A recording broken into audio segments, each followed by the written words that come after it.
All right, folks, back here on the Bossman show. You see, I'm here with Dane Sprinkle, the coach of the Montana State Bobcats. But get the coach Sprinkle, I'll let you all know. Go to BossmanShow.com, go to the top of the page, hit the Amazon banner, and you can go shop through Amazon.com. If you shop through our website or help the community of Atlanta, help us raise money for Christmas time and also the first of the year, New Year's resources for people. So, folks, go to BossmanShow.com, hit the top of our page. Coach can do this too, even. You shop through Amazon through our website, help the community of Atlanta, help us help the community. So, folks, No do that doubt. today. And now we're joined by my friend, Montana State Bobcats head coach Dane Sprinkle. Coach, good to see you, man. How you doing, buddy? I'm doing great, man. Always a pleasure being on the show and getting some of that down south lingo. I wish I had some of the food and some of the weather going on right now, but I hear I'll that. get down there soon enough.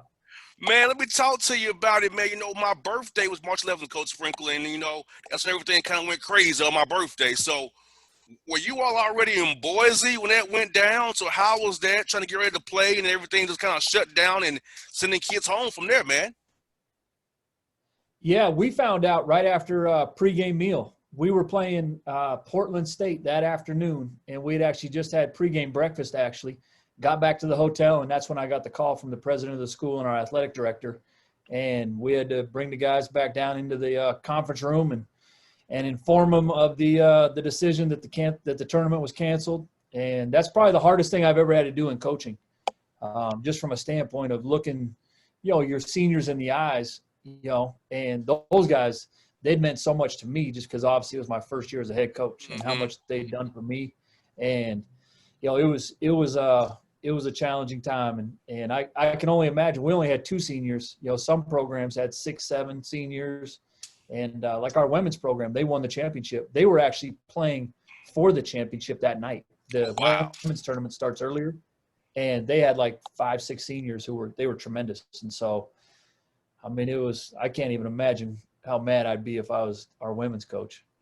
Most definitely. And for you, Coach Sprinkle, year one, buddy, 16 wins, 10 wins in conference, and year one. So, had to make you feel good to know you're getting where it counts the most, 10 wins in year one, where you had to play 20 games in conference there.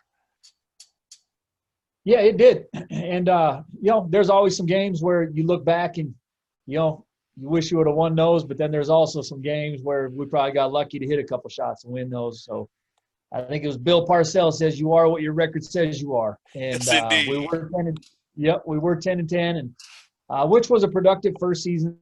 It's still not where we want to get this program, but I think what we established in year one and going forward with some of the recruits we have coming in, I think we hopefully kind of set the standard. Now we gotta keep getting better.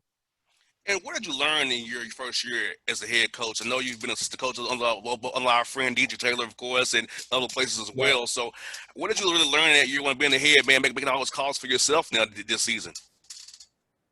Yeah, I mean, I realized how much stress a head coach goes through. And it's, you almost want to call and apologize all the guys you work for because you don't even realize what they're going through at the time. And but just the daily decisions that you have to make that are pretty taxing just mentally. And it could be from everything from, you get this shirt, you want to put this logo or you want the other one, what colors you want. And it's just like, there's so much stuff that goes into it. And then, being able to manage your boosters, your fan base, being able to manage your athletic department, your athletic director, associate athletic, marketing, and that's not even including getting ready for practice, coaching in the game, making sure your guys are okay mentally, physically, managing your staff. There's so much that goes into it that I don't even think you can prepare for it until you just kind of got to get thrown in the fire and you just kind of got to rock and roll from there. I hear that. And then trying to go through year 2 here through a COVID offseason now. So how was that been COVID-wise, trying to keep guys in order in the classroom, accountable for that, keeping them healthy at home as well, Coach, and also get them in some kind of a shape to return back to you guys once the quarantine ended? Yeah, there's no perfect way to go about it, I don't think. You just kind of have to take it day by day. You have to – I think as coaches now, we've all learned to be pretty fluid, and there's going to be days where you don't have 5 guys in practice. There's going to be days where you might only have 5 guys. And there's going to be days like we have today where there's nobody here. And, you just kind of have to take it day by day. And, you have to figure out different ways. Everybody kind of what we're doing now, whether you're Zooming or WebEx, keeping your players engaged, somehow academically, basketball wise, because sometimes they just have to sit at home if they're quarantined and they can't leave. It's hard to stay in shape, but trying to keep their mind engaged and just to make sure they're mentally okay. So that way, when they do get back, you can kind of hit the ground running. But it's been brutal. It really has. Probably just like you guys in any walk of life. I'm kind of a go-getter. I want to go out recruiting. I want to, you want to Most feel definitely. like you're getting something done that day. And there's days where you feel like you're not getting a whole lot done. Well, I'll tell you, I haven't left Atlanta since March 9th, Coach, and I've been here the last 7 months. I haven't left town. I'm usually on the road covering the game here and there. I haven't left town in 7 months. I like to get out and see my people, having to conduct sales calls via Zoom and FaceTime and stuff. So I'm a hands-on person like you are, Coach, and being stuck here in the man cave downstairs is not what I'm used to. Come up to Montana, man. You're always welcome. You're always welcome up here. It's one of the safer places in the country, so come on up. I need that, Coach, because, here in Atlanta, man, folks crazy around here, buddy. And we got direct flights from Bossman to Atlanta. So any recruits listening to, you guys got direct flights between here and Atlanta too. So Most definitely. And speaking of recruiting, Coach, how was that via Zoom? Trying to meet people's families and get a relationship with their parents and get them to show them the campus via Zoom presentations. How was that this time around? That's something you keep going forward here.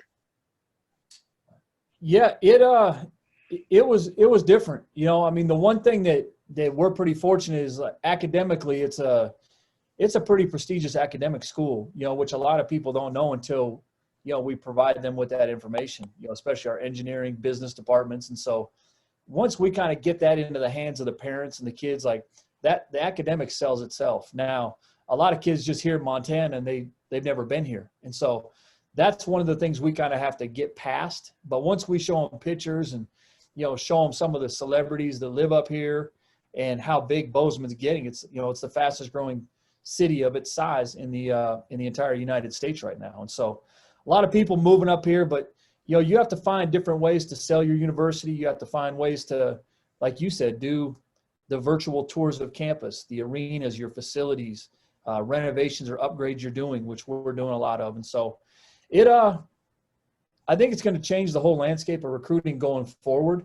I wouldn't be surprised if the NCAA changes a lot of rules now that they know we can save a lot of money by doing a lot of virtual stuff.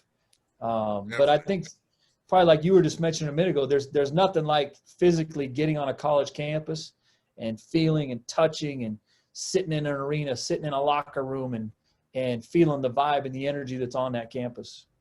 Hey, Coach, it's not fun doing reporting, watching practice via Zoom. That's not fun to me. Yeah, exactly. I'd rather be right there on the court watching guys, how they shooting the ball that day, how their mindsets, how they respond to coaching. I can tell via Zoom to a degree, but actually seeing really how it is, man, doesn't like it, man. It's hard doing the gig here via the Zoom thing, but it's good for the radio show. But for the other part of my job, not so good. No question. Yeah, there's a lot of real life situations that we could talk about that Zoom's not the way to go. You got that right, brother. You got that right. And now look at this, Coach. So talk to us about this, man. Your conference, the Big Sky, for young men here in Atlanta and beyond. That's a great conference out there, man. And Montana, Coach DeCure and them guys, they didn't win this time. Coach Leggins got them that championship. So the conference from top to bottom, even you guys getting 10 wins, it's not an easy out in the Big Sky ever. So I thought for young men, if you go into the Big Sky, the basketball is high quality, coach is high quality, and guess what? If you play with put out the right film, the scouts will find you and see you. No question. I mean, you look at Damian Lillard played at Weber State in the Big Sky. Rodney Stuckey that played for the Pistons, he played at Eastern Washington. I think Weber State had another kid they might have had two other kids either get drafted in the past 10 years. So like there's some tremendous players. We had a kid at Montana State.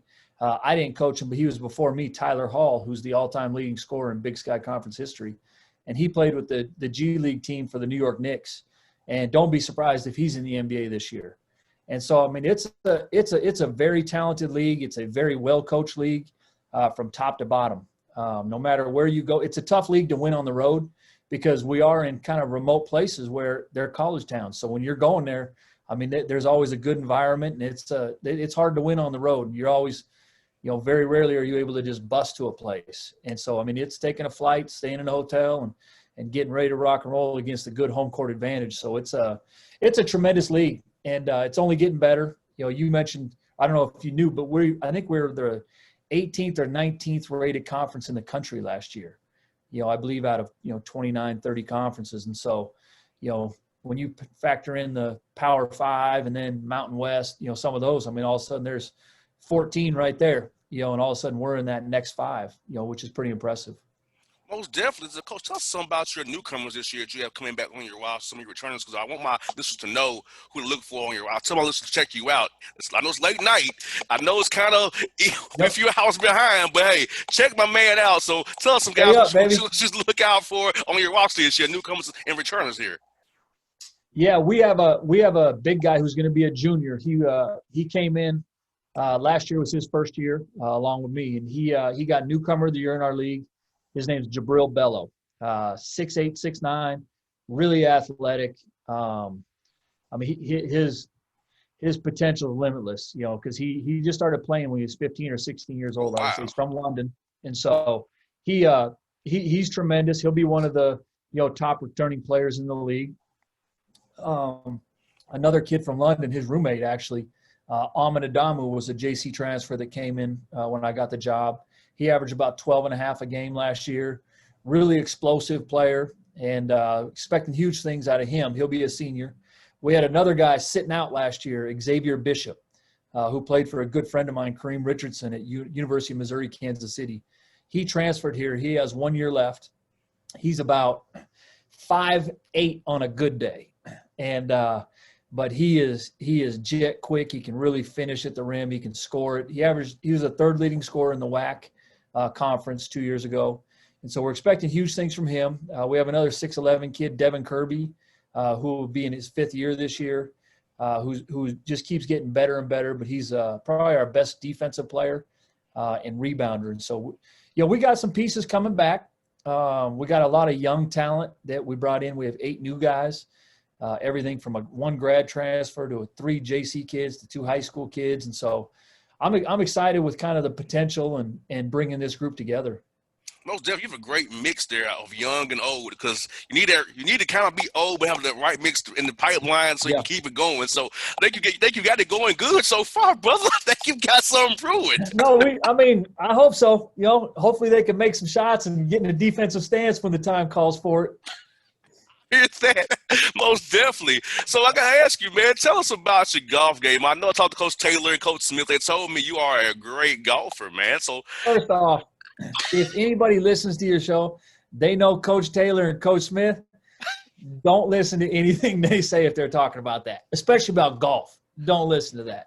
Now, Diedrich actually came up this summer, and he stayed with me for about a week, and we got out and golfed, and man, he was whooping my butt. So don't even let him hype you up, or Coach Smith. But no, I was glad I was actually able to get out on the golf course this summer. That's the first time I was able to get out in quite a while. Because in LA I'd play maybe once or twice a year, and it was fun. Obviously, I get a country club membership here with MSU, and so it's fun because you can get out there and you can mingle with the boosters, and there's some great guys out there. But I would say I'm a very, very average golfer. Don't let them hype you up. Well, Coach, like I told Coach Taylor and Coach Smith, man, look, everything I'm hitting is going left, because I have this whole cross body swing routine. Everything is going left always. I wish I knew mine was going left. Mine could go left, right, back. You never know which way mine's going, so at least you know which direction it's going. Same with bowling. When I bowl, it's always going left on me. It's like So right hand dominant, everything's going left on me because anything I do is go left on me. Anything I do golfing or bowling, I'm screwed. It's left every time. Hey, you just gotta aim a little more to the right, golfing and bowling wise, and that way it'll go right where you need it to go. Exactly. And that's what I asked you, coaches, about his schedule. I know we started November 25th. It killed 2 weeks of scheduling for you guys. And I know you got to raise some money for university. So how has that been trying to kind of get games doing different states having different quarantine, different regulations? So how has that been so far? Yeah, it's been crazy. Kind of like everybody else, there's a lot of people still scrambling for some games. We're fortunate we're pretty much done. We still have 2 contracts that are outstanding, just waiting for a couple of signatures. But what we do have right now is we're going to play at Washington State right around December 18th or 19th, Pac-12 opponent. Then we're going to drive straight from there to University of Portland, and we'll play University of Portland on December 22nd. We have University of Pacific with Coach Stoudemire, who's done a tremendous job there. And we play them December 2nd out on the road.